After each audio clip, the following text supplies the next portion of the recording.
There's a pretty one, Ulysses.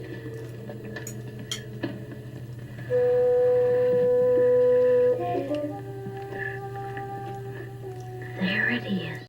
Hello, BookTube. I'm Sean the Bookmaniac. Welcome back to my channel. Here I am with another episode of Zooming In, which is a relatively new occasional series on my channel where I engage in conversation with bookish social media luminaries about articles that have some vaguely bookish or literary topic. And today, my honored guest is none other than Ros of the fabulous BookTube channel, Scallydandling About the Books. Joining us from the UK. Hello, Ros. Hi, Sean. I'm all aglow at being called a luminary. As And well slightly you should embarrassed. be. As well you should be. And there was no other choice, really, for an interlocutor about this particular article. It was in LitHub in the middle of August. It is called The Pleasure and Communion of Austen's Country Dance by Cornelia Powers. So, Ros, what did you think of this article? Well, as you know, I'm an avid lover of Jane Austen. I don't consider myself an expert, but I adore the books. I liked the article because I felt that so was the person who wrote the article. But I also thought, oh, you're like a young American you've got a set of ideas about what, I don't know, British people do, and that's just slightly off key. But that didn't make it. When she got onto the more literary bits, she got into her flow. So yeah, a mixed. Well, a so mixed yes, would have had to have picked a British guest to correct us silly North Americans, disabuse us of our notions. Oh no, that's really mean. And her, her enthusiasm shone through, so that was lovely. And her understanding of the books and the emotions in the novels was, spot on. I thought it was more like the historical detail was a bit dodgy. What English country dance is versus Kaylee, or but in a way it doesn't matter. That the essence of the article was about the role that dance has in Jane Austen's novels, and she nailed it on that, I think. Very sweetly, she starts the article saying that she visited Edinburgh and she saw a Kaylee, which is like Scottish country dance sort of party, fiddles and flutes and people dancing, and that made her think of scenes in Jane Austen's novel. They're not literally the same. They are similar in that they are the kind of dances where, how we dance now, and we sort of, stand and shuffle, or, make shapes and or spin around on the floor or whatever, floats your boat. But dancing is quite individualistic now, mostly, isn't it? And in the period sort of before, where we've got to this very individualistic style, dancing was very couples focused. So, like whether that's the jitterbug or back further to the waltz, two people and something that, that they do as a pair. But in the Regency period, as she, rightly was observing, the way dance worked was it was a group activity, but that involved pairs of men and women. So the key thing is it was a formal structure that enabled men and women to get close to each other and touch each other in which otherwise was, not something that you did. Thinking that what they were doing was Kaylee's is nonsense, but the essence of, like, yes, that was how these dances worked. Right. She's absolutely right. Yeah. I found this 1-minute excerpt from the 2005 version of Pride and Prejudice, whatever version that was. And the title of the video is Jane and Bingley's First Dance. I think it's going to be a great way to focus the rest of the conversation. So let's watch it together.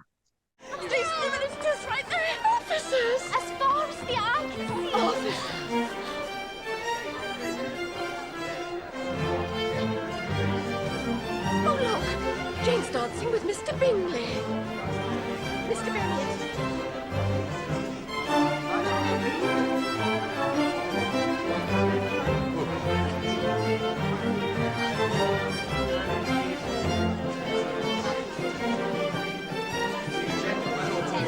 dance, Mr. Darcy? Not if I can help it.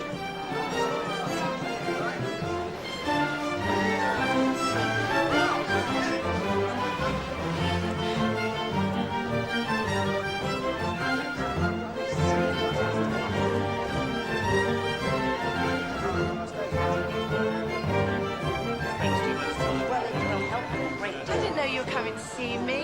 What's the matter? We are a long way from Grosvenor Square, are we not, Mr. Darcy? I thought that was quite fabulous, and just the way the camera hones in on the when they grab hands, just it's electrifying, and it shows, how you get to touch each other in public. How fabulous! Yes. When we imagine dancing in, books like Jane Austen, I think people don't always realize it was quite an energetic thing. People were bouncing around, and it would be in long lines often, or sometimes in a circle or groups of 8, but generally a long line. And it went on for quite a long time. And you typically dance 2 dances with the same partner, and that might be like half an hour's dancing. And the way the dances worked, which it doesn't entirely show there, but it wouldn't work on film, is that you might spend a fair bit of time just standing opposite your partner while other people went up and down doing their bit. So you get to have a conversation. And later in Pride and Prejudice, there's a brilliant scene where Elizabeth and Darcy are dancing, and they have this really kind of electrically uncomfortable, edgy conversation with each other whilst in the course of the dance. Yeah. But where that version of Pride and Prejudice annoys me a bit is it doesn't understand the etiquette of the day. Like the idea that Elizabeth would have said to Darcy, "Do you dance?" Completely impossible. She would never have spoken to him like that, because it was always men that asked women to dance. But a man couldn't ask a woman to dance until he'd been introduced to her. So until you'd actually introduced by a mutual friend, or in a public ball by the sort of master of ceremonies. So in Northanger Abbey, you get sort of public dances in the assembly rooms, and the heroine Catherine, she's sort of hanging around desperate, really wants to get to dance, and then really brilliantly Henry Tilney sees her, and then he has to go and find the master of ceremonies, get the master of ceremonies to come and introduce him to Catherine, and then he can ask Catherine to dance. Then that really illustrates, doesn't it, why then once you were dancing, the sort of, if there's all that stiffness and etiquette around how you get to do it, but once you're doing it, you're coupled up, you've got a reason to touch each other, you spend maybe half an hour in each other's company. It's all very public, so it's safe and chaperoned, but it gets you beyond that impossible formality, and because you couldn't go, you might be able to go for a walk together in a group or whatever, but you couldn't, there wasn't the sort of the opportunities to get to know each other were limited. And dancing was those dances were very much about meeting people and potentially meeting eligible people, and the older people who were at that occasion, they'd go and play cards, play whist, say, or whatever. They didn't get to join in the dancing. Married couples didn't generally dance with each other. That was it was something, it was a sort of in a way a kind of this almost ridiculous courtship ritual opportunity. You were just talking about Henry Tilney from Northanger Abbey. Yes. In the article, this sentence stuck out for me. In Austen's universe, country dance anticipates a person's willingness to court and eventually marry. Across all of her novels, perhaps no one believes this more firmly or says this more explicitly than Northanger Abbey's Henry Tilney. In speaking with love interest Catherine Morland, he defines the country dance as an emblem of marriage, insofar that both are an engagement between man and woman formed for the advantage of each. Yes, that's beautifully put, and that's Jane talking through Henry. Yeah, absolutely. So it does really matter that a lot of the stories that in a lot of the books that it'll be a pivotal shift in the plot attached to a dance. That scene in 2005 Pride and Prejudice film, I mean, that is in the novel. It's a crucial moment for two reasons. One is that Jane and Bingley dance, and that's because it's potentially a courtship ritual. It's like, you know, is he just being courteous and fitting in with the, you know, it's in the local sort of assembly room, you know, kind of like big room above a pub, probably, you know, that sort of. But it's very symbolic of he's interested, you know, the fact that he dances with her. The Darcy thing, then actually what happens in the book, which is much better than the film, is that imagine that Elizabeth is actually sitting down and not dancing, and lovely warm-hearted Bingley's been having a lovely time dancing with Jane, and he goes over to Darcy and he says to Darcy, well, wouldn't you like to dance? Shouldn't you be done? You know, and Darcy says, oh, I basically there's no one there worth dancing with, or that he will only dance with people he already knows, and there's only his Bingley's sister and sister-in-law. So he's sort of saying, I haven't been introduced to any of these people, so I can't dance with them, and I don't want to be introduced to them because they're not worth it. And Bingley actually says, oh, there's some lovely girls here, you know, I could introduce you. I've been dancing, basically saying, I've been dancing with the lovely, adorable Jane. I could introduce you to her sister, who's quite attractive. And Darcy looks around and their eyes meet. And then he quickly looks away. And he says she's only tolerably attractive. He doesn't want to dance. So it's one of those key moments when you think, oh, you get the Darcy pride thing that he won't. Absolutely. Yeah. Later, when there's the dance at Netherfield, and the two key plot things that happen, Bingley dances with Jane twice, and that's sort of seen by people as almost like a declaration. You know, that's why their mother thinks he's going to propose. And then when he doesn't, you know, it's almost like she's been jilted, you know. But also then Darcy and Elizabeth dance and have this, it's electric, absolutely electric. And like, you know, it's when you the reader realize that there's a sort of love-hate attraction but repulsion between them. As you say, Sean, I can talk about Jane Austen till the cows come home. Yeah, I'm going to have trouble bringing this interview to a close, and especially because I don't think I really want to bring it to a close. I'd love to give you another example of where a dance, Austen uses a dance to achieve key plot development. So you've read Emma, and you know my favorite Austen. Sorry, your favorite? My favorite Austen. Oh, my favorite. Okay, so there's the dance where Emma's there, Harriet's there, Knightley's there, Mr. Elton is there. He's the sort of, you know, new man of interest in the area. Mr. Elton refuses to dance with Harriet. He says he'd dance with one of the married women, but, you know, he won't dance with her. And that's, you know, quite cruel. And Mr. Knightley, when Emma arrived, she was sort of disappointed that Mr. Knightley was off with the card players and the married women and wasn't joining in, you know. But then she sees him dancing with Harriet.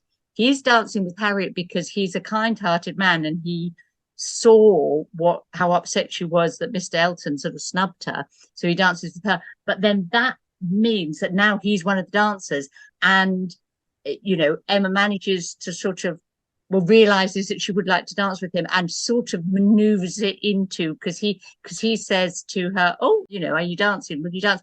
And she then says, oh, well, now I've seen you dance, you know, and you're one of the dancers, we could dance together. And that's when they come together, you know, and he puts her hand on his heart. Yeah, it's one of those magic moments.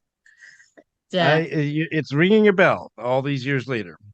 It's like when people say that one of the things that people criticize Jane Austen for, I think, is that in comparison perhaps with some other writers, she, you know, they kind of feel that she's a bit, I'm trying to think of the right words. There's this idea of Jane Austen as this sort of, I don't know, spinster lady who Rather didn't kind of do, asexual or yeah, all of that. prim. Can I Prim, share the line? Can I share the line that's in the article? It was Charlotte Bronte commenting yes, on exactly that, which I'd never heard yes. before. Charlotte Bronte wrote of Jane Austen, "What sees deeply, speaks aptly, moves flexibly. It suits her to study. But what throbs fast and full, though hidden, what the blood rushes through, what is the unseen seat of life and the sentient target of death, this Miss Austen ignores." And I read that, and I think, well, which books were you reading, Charlotte? Because you weren't reading the same ones that I was. Because there's the fact that people are, the electricity of some of those, particularly the dance scenes, you can absolutely feel the sexual attraction. It's there. And if you read Jane Austen's letters, she loved to dance. She, when she was younger, there's letter. I don't. She quote it in the article. She has a good grumble in some of her letters about not enough people were dancing, or we only danced 9 out of the 12 dances, and it finished at 5 o'clock in the morning, not 7 o'clock in the morning. She enjoyed a party, and she understood the attraction of dancing, I think. Yeah, which I think Cornelia Powers absolutely recognises in this article. So, as I say, that's why I can forgive her for muddling up Kayleys and country dancing and quadrilles. And so I think people should definitely read the article. Take into account the things Roz says she definitely got right, which was a lot of it, but there was some of the details about the actual history of the dance or whatever, and there's also comments on the article that take her to task for that too. So, oh right, I didn't read the comments, but yeah, I just had a quick look at them. Is there anybody that does the country dance as well in literature that you could also recommend at this point besides Jane Austen? I think the thing about Jane Austen is that she is, and you should read John Mullin on Jane Austen if you want to understand this, is that she's very skilled at using certain devices to achieve her plot and character development she's very much in the show don't tell end of writing, if you know what I mean. So rather than say, these two characters are attracted to each other, she'll let you see that playing out in a dance, whatever. Although you get dances in other, in Victorian novels or whatever, I don't know anyone else that I read who uses it in the same way to kind of tell you what's, it's like she's using the physical metaphor of the dance to show you a emotional and psychological game that's happening. And I don't know anyone else that does that quite like that. Well, and I don't know anybody else but Ros of Scallydandling about the books that can get me all hot and bothered about Jane Austen after all these years. So thank you for this great conversation. Thank you, Sean. It was fun.